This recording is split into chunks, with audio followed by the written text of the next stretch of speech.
Okay, good afternoon. My name's Steve Thompson. Could you tell me your name, please? I'm Valérie. Valerie, to what extent do you think it's important to have local or national festivals? Local or national, you said? Yes. I think it's really good to bring everybody together, sort of community, and people work together, and it's always good to have a party in the street and share common themes and music usually makes people happy. So from that aspect you think they're important. Do you think people nowadays understand the origins of festivals? I would say probably some do, some don't. Like if I take the Notting Hill Carnival, I live in the area.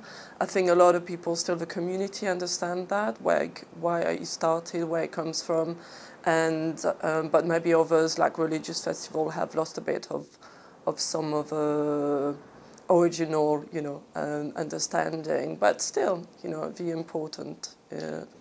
I don't know the reason for the Notting Hill Carnival. Can you tell me? It's all a community, Caribbean and West Indies, who kind of decided there was a lot of tension, racial tension, and they thought they would kind of bring the communities together in an area and party and show what these communities could bring to kind of a London area, and I think that's how it started. Okay. You mentioned that sometimes people don't understand the origins of festivals. Is it only the older generation who are interested in festivals? I don't know. Maybe not. I wouldn't consider me older generation, and I'm interested in older festivals, like either Notting Hill Carnival or I haven't got in over in mind, but I don't think so. Hope not. Okay, thank you very much. Now, we're going to discuss something together. The question is, many people believe zoos are cruel and unnecessary. What do you think? Are you for zoos or against them? I'm personally against them. I don't think it's a nice thing for animals to be put behind bars or in cage and restricted. But zoos are educational. Are they? In what term? Or kind of showing people different animals and what they're like. You know, you don't get in the centre of a city. You don't get any knowledge of cows or any animals at all. That's partly true. However, you could. There's a lot of very good documentaries filmed out there where you could see animals within their context and their environment. And I would say, for benefit of the animals, it's probably better that you film them in the context and you don't, disturb it, and then you show it into a classroom or to people within the context, rather than bringing them into a London zoo, for example. Yeah, but you talk about natural habitats. Natural habitats are disappearing all the time, so it's very difficult to find animals in their natural habitats now. Well, maybe we should put more money into kind of protecting these natural habitats than trying to, keeping destroying these, and maybe that's where we're taking the problem wrong. We, building these protected spaces like the zoo, and not putting the money where it should be protected the natural environments. Do you have a garden in your house? No, unfortunately not. I was going to say, would you like it changing into a natural habitat? Do you think people are prepared to give up a valid use for land? Well, it's kind of, it's a bit like the climate change. We all have to make an effort to make things of changing. And if we want to keep, some species, then I think we'll have to, yes. Thank you very much. Please look at these two pictures. Here are two pictures showing people dealing with money. These pictures are being considered for an illustration of an article called People and Money. Please tell me what you can see in the pictures. Do you want me to discuss independently, or it doesn't matter? Independently. Independently. Well, the first one is clearly like a cash withdrawal, people trying to get some monies.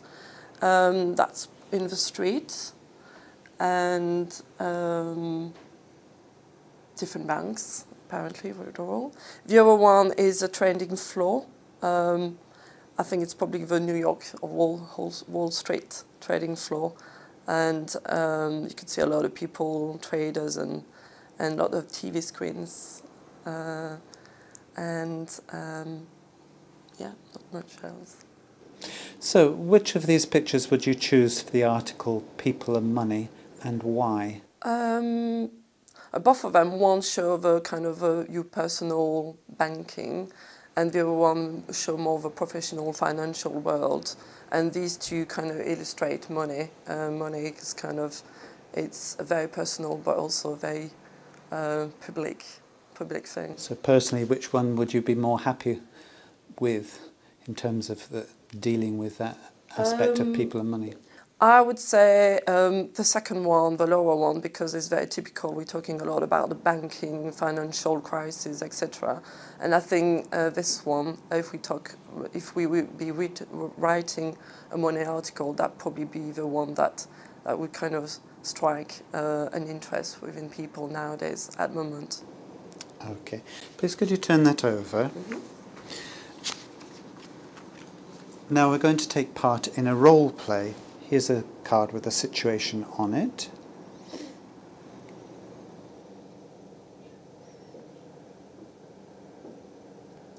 So you're in a shop trying to pay for something by credit card, but there's a problem with your card. I'm the shop assistant. I'll start. I'm sorry, madam, but the machine won't accept your card. What does it say exactly? What's the problem? It says insufficient funds. I'm very surprised because I checked yesterday and there was enough funds. So I could try another card or... Yes, please, that would be very helpful. Okay, well I have this card if you want to try with this one. If you could enter the PIN, certainly, yes. Okay, that's done. I'm sorry, it's saying exactly the same. Are you sure there's not a problem with your own system? Because I'm very surprised. This is a credit card, so I'm very surprised there's not sufficient funds. Well, we've just had a customer in who successfully paid for their purchase, so from the information we have, it seems to be your card. Well, is there a bank somewhere I could withdraw some cash and see if it's, you know, the problem is still there? Or... Well, okay, I'll just try one more time. Yeah, I'm sorry, we're still having the same problem. So if you could go to a bank, that would be very helpful. And I've got some good news. We can offer you a small discount if you pay by cash. Well, I don't have a cash right now, but if there's a bank close, then I'll be happy to go and withdraw the cash and have a discount then. Great. It's just around the corner, but please hurry because we're closing in 5 minutes. I'll do my best. Okay, thank you very much. I look forward to seeing you back here. Thank you very much. Thank you.